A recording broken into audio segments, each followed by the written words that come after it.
1506 से लेकर के 1526 ईस्वी तक चला। और सल्तनत काल की शुरुआत हम बताए थे पहले कौन आया हमारे यहाँ? सबसे पहले उमर खलीफा का आक्रमण हुआ। ये सारे जितने भी हैं मुगल काल के जितने भी शुरुआत में आए राजा, वो खाली यहाँ पे लूटपाट करने के लिए आए, ठीक है ना। उसके बाद जो है मोहम्मद गौरी, जो कि आखिरी राजा को हराए थे पृथ्वीराज चौहान को, कौन से युद्ध में? तराइन के द्वितीय युद्ध में। कौन सा सन था? 1192 ईस्वी में। इस तरह से भारत में सल्तनत काल की शुरुआत मोहम्मद गौरी ने किया, ठीक है ना।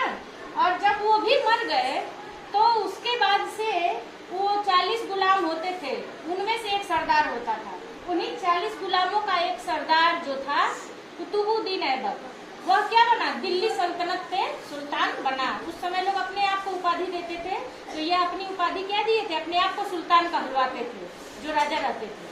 तो जो गुलाम वंश यह लिखा हुआ है, इसलिए गुलाम वंश लिखा है क्योंकि यह वही 40 गुलामों के सरदार में से ये पहले वाले बने थे, कुतुबुद्दीन ऐबक। ठीक, ये कुतुबुद्दीन ऐबक, इनके गुलाम वंश में कितने राजाओं का नाम लिया हुआ है? 1 2 3 4 5। ठीक, कुतुबुद्दीन ऐबक ने सल्तनत काल के तुर्क या गुलाम वंश की शुरुआत की 40 गुलामों के सरदार में से जो पहले थे, ठीक ना। 40 गुलामों के सरदार के जो पहले ये मतलब राजा बने, सुल्तान बने, ये भारत के सुल्तान बने पहले। तो यहाँ से शुरुआत सल्तनत काल की हो गई। तो ये पहले राजा हुए और उसके बाद इनके दामाद इल्तुतमिश, ठीक, और सबसे उनकी जो बेटी थी रजिया सुल्तान, पहली मुस्लिम महिला शासिका थी ना भारत की। फिर इन्होंने अपनी बेटी को बनाया, फिर अपने पौत्र नसीरुद्दीन महमूद, और आखिरी शासक कौन हो गए? बलबन। इसी तरह दूसरा वंश आया, कौन सा? खिलजी वंश। फिर इसलिए दोहरा रहे हैं क्योंकि अब मुगल वंश शुरू हो रहा है, बोलिएगा मत। तो देखिए सल्तनत काल का प्रथम वंश खत्म हो गया ना। 5 वंश है, 1 2 3 और 4 और 5। ठीक, पहला वंश खत्म हो गया। अब जब ये इनके आखिरी राजा बलबन थे, इनकी मृत्यु हुई, तो खिलजी जितने भी गुलाम सरदार थे उनके में, और जो खल्ज वंश के थे खिलजी, इन सब में लड़ाई हुई, जिसमें से खिलजी वंश का क्या हुआ? खल्जों की जीत हो गई और दिल्ली सल्तनत पे खिलजी वंश की शुरुआत हो गई। इनके प्रथम राजा कौन थे? जलालुद्दीन फिरोज खिलजी। ठीक, उसके बाद इन्हीं का भतीजा इनको मार करके अलाउद्दीन खिलजी राजगद्दी पे बैठा। बताए थे ना आप लोगों को इसके पहले पाठ में। और उसके बाद इनका लड़का मुबारक शाह खिलजी, और इस तरह से 3 वंश के बाद इनका भी वंश पतन की तरफ चला गया। यह भी वंश क्या हुए? खत्म के कगार पे हो गए। तब तीसरा वंश तुगलक वंश शुरू हुआ। बात मत करिए।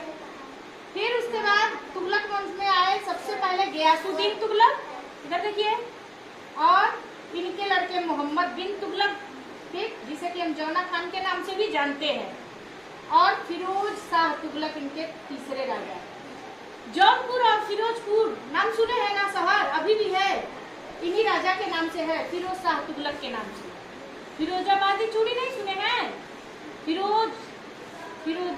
फिरोजाबाद के फिरोजाबादी चूड़ी सुने हैं डिब्बे पे? यस मैम, सुने हो ना। तो वही ये है फिरोजाबाद। इस नगर की स्थापना फिरोज शाह तुगलक ने किया था, और इनके आखिरी है गयासुद्दीन महमूद। इसके बाद फिर किसमें लड़ाई होती है? सैयद वंश की शुरुआत हो जाती है। ठीक, अब इसके राजा खिज्र खान एक आए, और उसके बाद यह समाप्त। अब सबसे आखिरी वंश आता है लोधी वंश, और लोधी वंश में आते आते क्या होने लगता है? अब खिलजी वंश खत्म हो, अरे सल्तनत काल अब धीरे धीरे खत्म। इसके बाद कौन सा काल शुरू होगा? नहीं, मुगल काल। इसके बाद कौन सा शुरू होगा? हाँ, ये है मुगल काल के शासकों के नाम। ठीक, कौन से? बाबर से लेकर के और औरंगजेब तक हम लोग अपने पाठ में पढ़ेंगे। ये उन राजा के नाम है जो मुगल काल के काल में हुए थे राजा। अब देखिए लोधी वंश में सबसे बहलोत लोधी आए, ठीक, और दूसरा सिकंदर लोधी, और आखिरी शासक इब्राहिम लोधी। यही हम लोगों का है सल्तनत काल का विघटन। अब धीरे धीरे खत्म हो जाएगा और हम आएंगे मुगल काल काल की तरफ। किसमें? मुगल काल की स्थापना का श्रेय जाता है बाबर को।